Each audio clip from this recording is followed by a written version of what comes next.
বিশ্বনবী মেরাজে গেলেন, মেরাজ থেকে ফিরে আসলেন। বিশ্বনবী বর্ণনা করলেন, আমি বাইতুল মাকদাস দেখেছি মাঝরাতে, লক্ষাধিক নবীকে নিয়ে নামাজের ইমামতি করেছি, 7 আকাশ দেখেছি, আল্লাহর আরশ দেখেছি, আল্লাহর সাথে কথা বলেছি, আবার ফজরের আগেই মক্কায় ফিরে এসেছি। সবাইকে খাইছে মুহাম্মদের মাথার তার ছিঁড়ে গেছে, নাউজুবিল্লাহ পড়ে। আবু জাহেল, উতবা, সাইবা সবাই মিলে একটা সুযোগ পেল, বললো এতদিন আমরা আবু বকররে বুঝাইতে পারি না, আজকে মুহাম্মদ যে গাঞ্জাখুরি কথা বলে এটা বললে আবু বকররে আমাদের দলে নিয়ে আসা যাবে। সবাই সাইয়েদনা আবু বকরের কাছে যায়, যে বলে, আবু বকর জানো নাকি তোমার নবী নতুন কথা আমদানি করেছে? কি বলেছে আমার নবী? তোমার নবী বলে মাঝরাতে বাইতুল মাকদাস গিয়েছে। বাইতুল মাকদাসে তখন দ্রুতগামী ঘোড়া দিয়ে ছুটলেও যেতে লাগে 15 দিন। অ্যাবাউট টার্ন কাম ব্যাক, ফিরে আসতে আরো 15 দিন, মোট কয় দিন? 1 মাস, যেতে আসতে 1 মাস। তোমার নবী মাঝরাতে নাকি বাইতুল মুকাদ্দাসে ইমামতি করছে, 7 আকাশ ঘুরেছে, আল্লাহর আরশ দেখেছে, আল্লাহর সাথে কথা বলেছে, আবার ভোর হওয়ার আগে নাকি মক্কার জমিনে ফিরে এসেছে। আবু বকর বললেন, আসলেই কি আমার নবী এই কথা কইছে? সবাই এক বাক্যে বলে, হ্যাঁ তোমার নবী মুহাম্মদ এই কথা বলেছে। আবু বকর দ্ব্যর্থহীন কণ্ঠে ঘোষণা করে দিলেন, আমার নবী যদি এক কথা বলে থাকে, আমার নবী সত্য বলেছে, সত্য বলেছে, তিনি কখনো মিথ্যা বলতে পারে? বিশ্ব নবী খুশি হয়ে গেলেন, সাইয়েদনা আবু বকরের জন্য দোয়া করে দিলেন, আর বললেন, আবু বকর আনতা লাস্তা আবু বকর ফাকাত, আজকে থেকে তুমি শুধু আবু বকর নও, আজকে থেকে তুমি আবু বকর as-সিদ্দিক। সিদ্দিক, সত্য গ্রহণে, সত্য প্রকাশে, সত্য মানার ক্ষেত্রে আপোষহীন, কোনো আপোষ নাই। চিল্লায় কোন ঠিক কিনা? সে আল্লাহ বললেন, ওয়াযকুর ফিল কিতাবি ইব্রাহিম ইন্নাহু কানা সিদ্দিকান নাবিয়্যা। ও নবী, আপনার এই কোরআনের ভেতরে আমার খলিলের নামটা রাখেন, কারণ আমার খলিল যেন তেন কোনো নবী নয়, সাধারণ পয়গম্বর নয়, আমার নবী ইব্রাহিম হলো সিদ্দিক, সত্য প্রকাশে আপোষহীন। এজন্য আল্লাহ খুশি হয়ে ওনার একটা টাইটেল দিলেন, টাইটেলটা হলো খলিল। ওয়াত্তাখাযাল্লাহু ইব্রাহিমা, চিল্লায় বলেন, ওয়াত্তাখাযাল্লাহু ইব্রাহিমা, আমি ইব্রাহিমকে খলিল বানিয়েছি। খলিল মানে দোস্ত, খলিল মানে কি? আল্লাহ দুনিয়ার একজনের দোস্ত ডাকে। কি মজার ব্যাপার, কেমন লাগে তার কাছে শুনতে? সুবহানাল্লাহ কইবেন না? ওনারে বানাইলেন খলিল, আর বিশ্বনবীরে বানাইলেন হাবিব। সুবহানাল্লাহ পড়েন। বাপ বেটা সব নিয়ে গেছে। সাইয়েদনা ইব্রাহিম হচ্ছেন বাবা, আর বিশ্বনবী ছেলে। বিশ্বনবীর অনেক উপরের পুরুষ হচ্ছে সাইয়েদনা ইব্রাহিম, তো এটা পরদাদা না, বাবা না? বিশ্বনবী বলতেন, আনা দাওয়াতু আবি ইব্রাহিম, আমি নবীরে পেয়ে নাসানাসি করো, আমি তো ইব্রাহিম আলাইহিস সালামের দোয়ার ফসল। উনি যদি মক্কায় দাঁড়িয়ে দোয়া না করতেন, আমার বিশ্বনবীর জন্ম হতো না। সুবহানাল্লাহ পড়েন। এজন্য বাবা হলো খলিল, ছেলে হলো হাবিব। খলিল মানেও বন্ধু, হাবিব মানেও বন্ধু। খলিল মানে এমন বন্ধু যেই বন্ধু আল্লাহরে খুশি করার জন্য কাজ করে, আর হাবিব মানে এমন বন্ধু যারে খুশি করার জন্য আল্লাহ নিজে কাজ করে। কার পাওয়ার বেশি? হাবিবের কয়েক ডিগ্রি বেশি। সুবহানাল্লাহ পড়েন। তার মানে বাপ বেটা, বাবা হলো খলিল, ছেলে হলো হাবিব। এই বাপ বেটার মধ্যে অনেক বিষয়ে মিল আছে না নাই? হাদিস কোরআনে খুঁজলে আপনি অনেকগুলো মিল পাবেন। আজকে 7টা মিলের কথা শোনাবো। সাইয়েদনা ইব্রাহিম আলাইহিস সালাম আর বিশ্বনবীর মাঝে 7টা মিল খুঁজে পাওয়া যায়। চিৎকার করে বলেন, কয়টা? শুনবেন? কষ্ট হচ্ছে? ঘুমে ধরছে? রাত তো অনেক হয়ে গেল, সর্বনাশ, 11টা। হ্যাঁ, শুনবেন? কতক্ষণ? সারা রাত? তাকবীর পড়া যাবে? হ্যাঁ, জোরে না আস্তে? ভাগাভাগি করে দেন। শুরুতে বিবাহিতরা দেন, তারপর অবিবাহিতরা দেন, তারপর সবাই দেন। দিবেন? বিবাহিত কারা কারা আসছেন দেখি? ঘটনা কি? অবিবাহিত নাই এলাকায়? হ্যাঁ, কম। মাশাআল্লাহ, তো বরকতের এলাকা, আলহামদুলিল্লাহ। দেখি অবিবাহিত কারা কারা আসছে? ওমা, এগুলো আইলো কই থেকে আবার? 2 হাত করে তুলছে না? 1 হাত, 1 হাত। ঠিক আছে, মাশাআল্লাহ। শুরুতে বিবাহিতরা দেন, এরপর অবিবাহিতরা দেন। শুরুতে বিবাহিতরা রেডি হন। আমি লিল্লাহি তাকবীর বললে আল্লাহু আকবার। গলা ধার দিতেছে অনেকে। বিবাহিতরা রেডি? দেখবো কাদের পারফরম্যান্স কেমন হয়। বিবাহিতরা পড়েন, লিল্লাহি তাকবীর। অনেক আওয়াজ, সংখ্যায় বেশি এরা। এবার অবিবাহিতদের পালা। হ্যাঁ, অবিবাহিতরা রেডি? দেখি কি অবস্থা। এবার অবিবাহিতরা দাও, লিল্লাহি তাকবীর। মিলে 3টা পড়েন, লিল্লাহি তাকবীর, লিল্লাহি তাকবীর, লিল্লাহি তাকবীর। ঘুমটুম আছে না গেছে? বাপ বেটার মধ্যে কয়টা মিল? চিল্লায় বলতে হবে, কয়টা? 1 নাম্বার মিল হচ্ছে ফেস কাটিং এ মিল। সুবহানাল্লাহ। সাইয়েদনা ইব্রাহিম আর বিশ্বনবী চেহারা একরকম। বিশ্বনবী যখন মেরাজ রজনীতে আকাশে গেলেন, এক এক আসমানে এক এক নবীর সাথে দেখা, এক আসমানে সাইয়েদনা ইব্রাহিমের সাথে দেখা। মেরাজ শেষ করে যখন সাহাবীদের কাছে বর্ণনা করছেন কোন নবীর চেহারা দেখতে কি রকম, বিশ্বনবী বললেন আম্মা ইব্রাহিম, বুখারীর বর্ণনা, আম্মা ইব্রাহিম ফানজুরু ইলা সাহিবিকুম, আর ইব্রাহিম নবীর চেহারা কেমন জানতে চাও, জানতে হলে আমি বিশ্বনবীর দিকে তাকাও। আমার চেহারা দেখতে যেমন, আমার বাবা সাইয়েদনা ইব্রাহিমের চেহারা প্রায় হুবহু এরকম। তার মানে এক নম্বরে কোন দিকে মিল? চেহারাতে মিল, ফেস কাটিং এ মিল, চিল্লায় কোন ঠিক কিনা? দুই নম্বরে উসওয়ায়ে হাসানা, দুই নবীর ক্ষেত্রে উসওয়ায়ে হাসানা শব্দ কোরআনে ব্যবহার করেছে কে? লাকাদ কানা লাকুম ফি রাসূলিল্লাহি উসওয়াতুন হাসানা, তোমাদের জন্য বিশ্বনবীর জীবনীর ভেতরে উত্তম আদর্শ আছে না নাই? আবার ইব্রাহিমের ক্ষেত্রে বললেন কাদ কানাত লাকুম উসওয়াতুন হাসানাতুন ফি ইব্রাহিম, বিশ্বনবীর জীবনীতে যেমনি তোমাদের জন্য আদর্শ, সাইয়েদনা ইব্রাহিমের জীবনীতেও সুবহানাল্লাহ পড়েন। তার মানে বিশ্বনবীও মডেল, সাইয়েদনা ইব্রাহিমও মডেল, নাকি শাহরুখ খান আমাদের মডেল? ইমরান খান, জর্দা খান, কেউ আমাদের মডেল? নায়ক নায়িকা, গায়ক গায়িকা, ক্রিকেটার, সেলিব্রিটি, ডান্সার একটাও আমাদের মডেল হতে পারে? কোন কবিরা আমাদের মডেল? আমাদের মডেল হলো নবীরা, চিল্লায় বলেন ঠিক কিনা? কবিরা এক একজন এক এক দিকে যায়, এক একজন এক এক কথা বলে, আউলা ঝাউলা চুল নিয়ে চলে, যার মাথা দিয়ে যেটা বেরোয় সেটা বলে, কিন্তু একজন নবী যেটা বলে অন্য নবী বিপরীত বলে না। কারণ কবিরা কথা বলে তাদের মন মস্তিষ্ক প্রসূত কথা থেকে, আর সব নবীদের কথা আসে একটা হেডকোয়ার্টার থেকে। হেডকোয়ার্টারটা কার? কোন নবী বলছে আল্লাহ একজন, আরেক নবী বলছে না দুইজন হতে পারে। কোন নবী বলেছে আখিরাত আছে, আরেক নবী আইসা বলছে নাও থাকতে পারে, এরকম কইছে? কারণ কবিদের মতো ওনারা মাথায় যা আসে পাগলের মতো তাই বলে না, তাদের মাথায় কথা আসে একটা হেডকোয়ার্টার থেকে। চিল্লায় বলেন হেডকোয়ার্টারটা কার? আল্লাহ বললেন উসওয়ায়ে হাসানা, বিশ্বনবী তোমাদের জন্য আদর্শ, সাইয়েদনা ইব্রাহিম আদর্শ। তার মানে আদর্শিক দিক থেকে দুই নবীর মিল আছে না নাই? তিন নাম্বার, দুইজন নবী উলুল আজমি মিনার রাসূল। এই পৃথিবীতে পাঁচজন নবীকে আল্লাহ শ্রেষ্ঠ নবী বলেছেন। নূহ আলাইহিস সালাম, ইব্রাহিম আলাইহিস সালাম, মূসা আলাইহিস সালাম, ঈসা আলাইহিস সালাম, বিশ্বনবী মুহাম্মদ রাসূলুল্লাহ সাল্লাল্লাহু আলাইহি ওয়াসাল্লাম। এই পাঁচজনের ভিতরে বাপ বেটা আছে না নাই? কথা কর। চার নাম্বার মিল হলো বাপ বেটা দুইজনই কাবা বানিয়েছে। আল্লাহু আকবার। সাইয়েদনা ইব্রাহিম বানিয়েছে বয়স্ক অবস্থায়, বিশ্বনবী বানিয়েছেন শৈশবকালে। পড়েন সুবহানাল্লাহ। বিশ্বনবীর বয়স মাত্র 10 বছর। কয় বছর? 10 বছর বয়স আমরা লুঙ্গিও পরতাম না। কথা কন। ছোট বাচ্চারা অনেক সময় এই বয়সে লুঙ্গি খুলে ফেলায় না? গরমকাল আসলে লুঙ্গিগুলা সব খালের সামনে থুইয়া ডুবায়, চোখগুলা লাল করে এরপরে বাইরে আছে না নাই? কিন্তু বিশ্বনবী লুঙ্গি খোলেন না, লুঙ্গি পড়ে থাকে। কাবা ঘর নির্মাণের কাজ শুরু হলো, বিশ্বনবী পাথর টানতে শুরু করলেন। বিশ্বনবীর বয়সের 8-10 বছরের ছোট বাচ্চারা সবগুলা লুঙ্গি খুলে কাঁধে লইছে। সব বাচ্চারা লুঙ্গি খুলে কাঁধে নিয়েছে, আর ওই কাঁধের লুঙ্গির উপরে পাথর নিয়েছে যাতে ব্যথা না পায়। বুদ্ধি আছে। লুঙ্গি খুলে কাঁধে রেখেছে, কাঁধের উপরে পাথর রেখেছে। কিন্তু বিশ্বনবী, সবাই পাথর টানে একটা, বিশ্বনবী টানে দুইটা, কিন্তু বিশ্বনবী লুঙ্গি খোলে না। কি নবী ছিলেন, কি লাজুক ছিলেন। এখন আমাদের মধ্যে লাজুকতা নাই, বাবা ছেলে মেয়ে সব মিলে একসাথে হিন্দি সিরিয়াল দেখে এরকম ফ্যামিলি আছে না নাই? লাজুকতা হারাতে বসেছি। আল হায়াউ শু'বাতুম মিনাল ঈমান, লাজুকতা ঈমানের অঙ্গ। ইযা লাম তাস্তাহি ফাসনা মা শি'তা, যখন তোমার লজ্জা থাকবে না, তোর যা মন চায় তুই তাই করতে পারবি। লাজুকতা আমরা হারাতে বসেছি, কোনো ক্ষেত্রে আমাদের লাজুকতা নাই।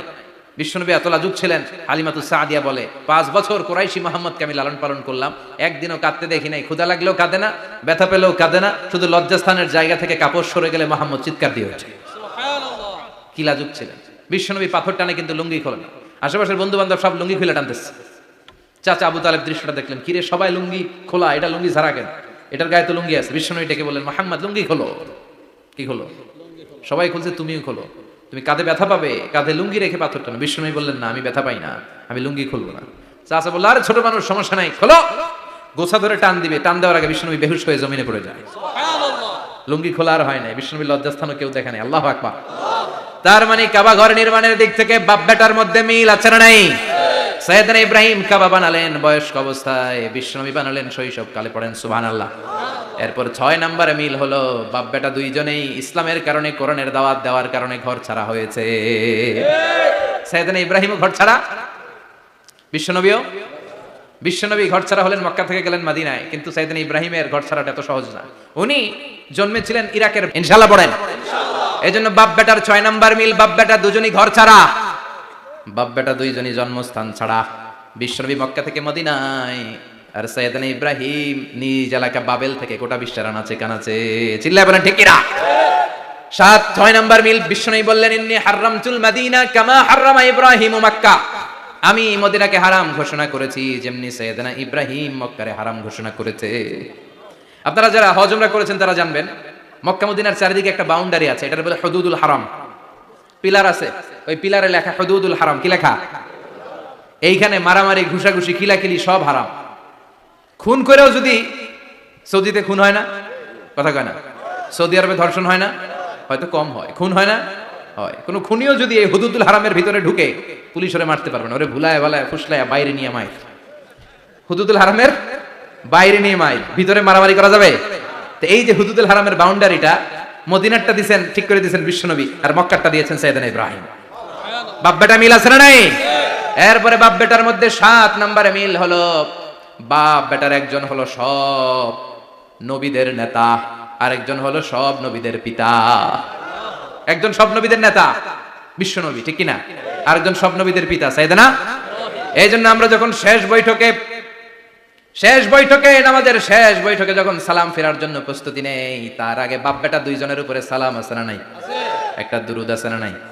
দুরুদের নাম দুরুদে আল্লাহুম্মা সাল্লি আলা মুহাম্মদ ওয়া আলা আলি মুহাম্মদ কামা সাল্লাইতা আলা ইব্রাহিম ওয়া আলা আলি ইব্রাহিম ইন্নাকা হামিদুম মাজিদ। আল্লাহ সাইয়েদনা ইব্রাহিম ও তার বংশের উপর যেমনি রহমত প্রেরণ করেছেন, বিশ্বনবী ও তার বংশের উপর রহমত নাজিল করেন। আল্লাহুম্মা বারিক আলা মুহাম্মদ ওয়া আলা আলি মুহাম্মদ কামা বারাকতা আলা ইব্রাহিম ওয়া আলা আলি ইব্রাহিম ইন্নাকা হামিদুম মাজিদ। ও আল্লাহ, সাইয়েদনা ইব্রাহিমের বংশের উপর এবং তার উপর যেমনি বরকত নাজিল করেছেন, বিশ্বনবী ও তার বংশের উপর তেমনি বরকত নাজিল করে। দেখেন, দুইজনের কথাই আছে, বিশ্বনবীর কথাও আছে, সাইয়েদনা ইব্রাহিমের কথাও আছে। এই 7টা দিক থেকে বাপ বেটার মধ্যে মিল রেখেছে কে? আর আল্লাহ বললেন, এই ফ্যামিলিতে আমি কিতাবও দিয়েছি, নবুয়তও দিয়েছি। ওয়াজআলনা ফি যুররিয়াতিহিন নুবুওয়াতা ওয়াল কিতাব। সাইয়েদনা ইব্রাহিমের ফ্যামিলির ভেতরে আমি নবুয়ত দিয়েছি, কিতাব দিয়েছি। এই পৃথিবীতে যত নবীর নাম আপনি বলবেন সবগুলো সাইয়েদনা ইব্রাহিমের নাতিপুতি। লক্ষাধিক নবী পৃথিবীতে, 5-7 জন ছাড়া। কয়জন ছাড়া? উপরের 5-7 জন ছাড়া যত নবী আপনি নাম বলতে পারবেন, যাদের নাম জানি কিংবা জানি না, সব সাইয়েদনা ইব্রাহিমের বংশধর, ওনার নাতিপুতি। ওনার আল্লাহ 86 বছর বয়সে দিলেন সাইয়েদনা ইসমাইল আলাইহিস সালামকে। ওনার বয়স যখন 100 তখন দিলেন সাইয়েদনা ইসহাক আলাইহিস সালামকে। তাহলে ওনার প্রথম ছেলের নাম? দ্বিতীয় ছেলে? আওয়াজ করে বলেন, প্রথমটা, দ্বিতীয়টা ইসহাক। দুর্ভাগ্যজনক হলেও সত্য, ইসমাইলের চেনে কোনো নবী আল্লাহ দেন নাই, কোনো নবী নাই। সব নবী এই চেনে হাজার হাজার লক্ষাধিক নবী খালি ইসহাকের বংশে নামে। এই বংশে কোনো নবী নাই। আর এই বংশের নবীরা প্রজন্মের পর প্রজন্ম একে অপরকে বলে যায়, সব শেষে কিন্তু একজন নবী আসবে, ওইটা হবে শ্রেষ্ঠ নবী, বিশ্ব নবী, ঠিক কি না? একের পর এক নবুয়ত আল্লাহ এই চেনে দিলেন। ইসহাকের চেইনে, সাইয়েদনা ইসমাইলের চেইনে কোনো নবী নাই। এত নবী এখানে এসেছে, এরা ভেবেই নিয়েছে ওই যে শেষ নবী, যেটা শ্রেষ্ঠ নবী, এটাও এখানেই আসবে। কিন্তু আস্তে আস্তে হাজার হাজার লক্ষাধিক নবী আল্লাহ এইখানে পাঠিয়ে সাইয়েদনা ঈসা আলাইহিস সালামের পরে আল্লাহ স্টপ মেরে দিলেন।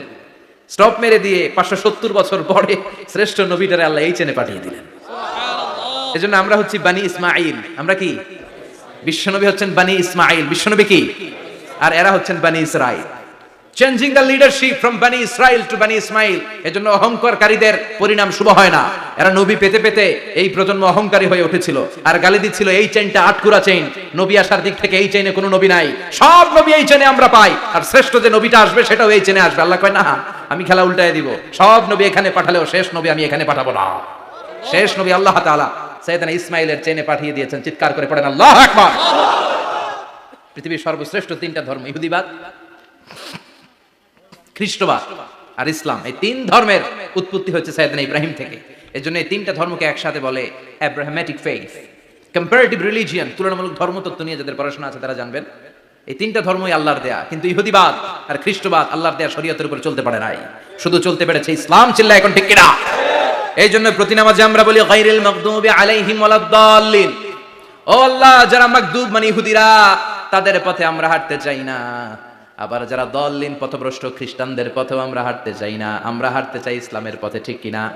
আমরা যদি হাঁটতে যেয়ে পথ ভুলে যাই, পথ দেখিয়ে দেয় কে? আমি যদি কোনোদিন পথ ভুলে যাই, হাতছানি দিয়ে কাছে নিও, মমতার বন্ধনে আমায় বেঁধে সব ভুল ক্ষমা করে দিও। চিল্লায় পড়েন আমিন। আল্লাহ বললেন, ওয়াজআলনা ফি যুররিয়াতিহিন নুবুওয়াতা ওয়াল কিতাব। আমি সাইয়েদনা ইব্রাহিমের বংশের মধ্যে নবুয়ত দিয়েছি, কিতাবও দিয়েছি। সাইয়েদনা ইব্রাহিম আলাইহিস সালামের উপর কিতাব আছে না নাই? কি নাম কিতাবের? সুহুফ ইব্রাহিম। কোরআনে নাই? আছে না নাই? ইন্না হাযা লাফিস সুহুফিল উলা সুহুফি ইব্রাহিম ওয়া মূসা। সুবহানাল্লাহ পড়ে। অনেক আল্লাহ কিতাব দিয়েছে, নবুয়ত দিয়েছে, সব নবীদের বাবা বানিয়েছে। ওনার উপাধি হচ্ছে আবুল আম্বিয়া। আবার ওনার নামে আল্লাহর কোরআনের ভেতরে 114 সূরার একটা সূরা আছে না নাই? সূরাটার নাম সবাই কোন? আলিফ লাম রা। কিতাবুন আনজালনাহু ইলাইকা লিতুখরিজান নাসা মিনাল যুলুমাতি ইলান নূর। সুবহানাল্লাহ। সূরা ইব্রাহিম আলিফ লাম রা কিতাবুন আনজালনাহু ইলাইকা। ওই নবীর নামে কোরআনের ভিতরে সূরা দিয়েছে কে? আবার আল্লাহ বললেন, গোলাম জেনে রাখো উনি তোমাদেরকে মুসলমান নামকরণ করেছেন, তাই ইসলামে যারা অন্তর্ভুক্ত হবে সব মুসলমানদের পিতা আমি আল্লাহ তারা নির্বাচিত করেছি। মিল্লাতা আবিকুম ইব্রাহিম হুয়া সাম্মাকুমুল মুসলিমিন। আওয়াজ করে বলেন, মুসলিম জাতির পিতার নাম কি? আমাদের জাতির পিতা কেডা? সবাই কোন? মনে থাকবে না ভুল করবেন? ভুল করবেন? জাতির পিতা কে? চিল্লায় বলেন, জাতির পিতা কে? মিল্লাতা আবিকুম ইব্রাহিম হুয়া সাম্মাকুমুল মুসলিমিন, যিনি তোমাদেরকে মুসলমান বলে অভিহিত করেছে। আবার আল্লাহ বললেন, ইব্রাহিম সবাইরে তুমি মুসলমান নাম রাখলা, তুমি মুসলমান হও। আসলিম ক্বালা আসলামতু লিরাব্বিল আলামিন, বলতে দেরি, কালিমা পড়ে মুসলমান হতে দেরি নাই। চিল্লায় পড়েন আল্লাহু আকবার। আবার আল্লাহ বলে, আমার নবী ইব্রাহিম এমন নবী, এই নবীর মতো বিনয়ী নবী নাই। ইন্না ইব্রাহিম লাহালিমুন আওয়াহুম মুনীব।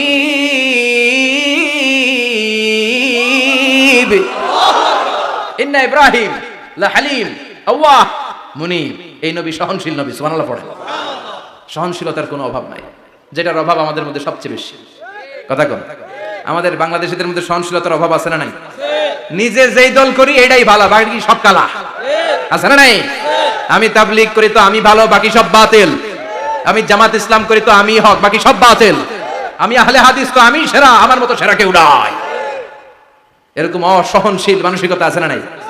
নিজে যেটা বুঝি এটাই ভালো, বাকিরা কেউ ভালো না, বাকি কেউ ভালো না। আহা কি ভয়ঙ্কর অবস্থা। কিন্তু সাইয়েদনা ইব্রাহিমের অভ্যাস সেটা ছিল না, উনি সহনশীল ছিলেন। আমাদের বাংলাদেশে দেখেন কত ইসলামিক দল, কত পীরের মুরিদ, কত পীর। এই দেশে যত পীর, অনেক দেশে জনগণ এত নাই। কথা কন, এত পীর এই দেশে, অনেক দেশের জনসংখ্যাও এত না। এক ইসলাম, এক কোরআন, এক নবী, তারপরে গুতাগুতি আছে না নাই? কেউ কাউরে দেখতে পারে না, ঠেলাঠেলি। হ্যাঁ, এক কাফের, তুই কাফের, তোর নানা কাফের, তোর 14 গোষ্ঠী কাফের, তোর পীর সাহেব কাফের। আছে না নাই? কয় আমার পীর সাহেব কাফের হলে তোর পীর সাহেবের 14 গোষ্ঠী কাফের। ওই কাফের মরলে যেখানে কবর দেয়া হবে, ওই কবরের উপরে যে ঘাস উঠবে, ওই ঘাস যে গরু খাবে, ওই গরুর দুধ যে খাবে, ওইটাও কাফের। কথা কন, আছে না নাই? কেউ কারো ভালো সহ্য করতে পারে না। একজন বলছিল, ভাই এই বাংলাদেশের জাতীয় খেলা হাডুডু হইলো কেন? আমাদের জাতীয় খেলার নাম, কথা কন, দেখছেন একটা সামনে যাইতে চাইলে বাকি সবাই ঠ্যাং ধরে নিচের দিকে নামে। আছে না নাই? সামনে যেতেই দিবে না, ভালো কাজ করতেই দিবে না, কারো ভালোটা কেউ সহ্য করে না। উপরের দিকে উঠতে চাইলে ঠ্যাং ধরে ওইটা নামায়। এজন্য আমাদের জাতীয় খেলা হাডুডু। কথা বলেন। আল্লাহ বললেন, সাইয়েদনা ইব্রাহিমের চরিত্র কিন্তু এমন ছিল না। ইন্না ইব্রাহিম আলা হালিমুন আওয়াহুম মুনীব। আমার ইব্রাহিম ছিল সহনশীল। আল্লাহু আকবার। আমাদের বাংলাদেশিদের এখন সবচেয়ে বেশি দরকার এটা, সহনশীলতা। আমরা অযাচিত মন্তব্য করতে দ্বিধাবোধ করি না, কমেন্টস করতে দ্বিধাবোধ করি না। ফেসবুকে, ইউটিউবে কমেন্টস আছে না নাই? কার ব্যাপারে তুমি কমেন্টস করো, কি বিষয়ে কমেন্টস করো, ওই বিষয়ে আদৌ তোমার ধারণা আছে কিনা, পড়াশোনা আছে কিনা, তুমি ওইটাতে স্পেশালিস্ট কিনা, কোনো ধারণা, ইচ্ছে মতো কমেন্ট আছে না নাই? ইচ্ছে মতো মন্তব্য, একে অপরের প্রতি হিংসা, কোনো ভালোবাসা নাই, মহব্বত নাই। এক নবীর উম্মত, এক লা ইলাহার পতাকার তলে আমরা দাঁড়িয়ে, চিল্লায় বলেন ঠিক কিনা? তারপরে গুতাগুতি, কিলাকিলি, কেউ কাউরে দেখতে পারে না। আল্লাহ তুমি হেফাজত করো, আমাদের মধ্যে তুমি ঐক্য তৈরি করে দাও, হিংসা জিঘাংসা তুমি হৃদয় থেকে দূর করে দাও। আবার আল্লাহ বললেন, ইন্না ইব্রাহিম কানা উম্মাতান ওয়াহিদা। আমার খলিল ইব্রাহিম শুধু সহনশীল নয়, আমার খলিল ইব্রাহিম একাই একটা উম্মত। এটা একটা কথা হইলো, একা একটা উম্মত হতে পারে? আমরা সবাই উম্মত, কোটি কোটি মানুষ, ফলে বিশ্বনবীর উম্মত, উম্মতে মুহাম্মদ, ঠিক কিনা? একজন কি একটা উম্মত হতে পারে? আল্লাহ বলেন, ইব্রাহিম এমন নবী, একাই একটা উম্মত। সুবহানাল্লাহ পড়ে। ইন্না ইব্রাহিম কানা উম্মা ওয়াহিদার কারণ উনি যখন জমিনে ছিলেন একটা লোক আল্লাহর নাম নেয়ার মতো ছিল না, সব ছিল মুশরিক। উনি ছাড়া সব মুশরিক। উনি ছিলেন মুওয়াহিদ, তাওহীদের পক্ষে। উনি ছাড়া পৃথিবীতে তখন যারা ছিল সব ছিল তাওহীদের বিপক্ষে, মানে মুশরিক। আল্লাহ বুঝাতে চাইলেন পুরো মুশরিক গোষ্ঠী একটা উম্মত, আমার ইব্রাহিম খলিল একাই আরেক উম্মত। ইন্না ইব্রাহিমা কানা উম্মাতান ওয়াহিদা। সাইয়েদনা ইব্রাহিমের সময়কালে মুসলমান বলতে কেউ ছিল না, উনি একা ছাড়া। তার মানে গোটা বিশ্বের সব মুশরিক মিলে একা একটা উম্মত, সাইয়েদনা ইব্রাহিম নিজে নিজে একটা উম্মত।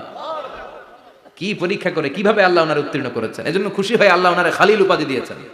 কথা কন, ওনার কিছু উপাধি আছে, একটা হচ্ছে সিদ্দিক। কি উপাধি? আমাদের অনেকের নাম আছে না? এদিকে আছে সিদ্দিক নামে কেউ? মাশাআল্লাহ আছে তো। সিদ্দিক মানে কি জানেন?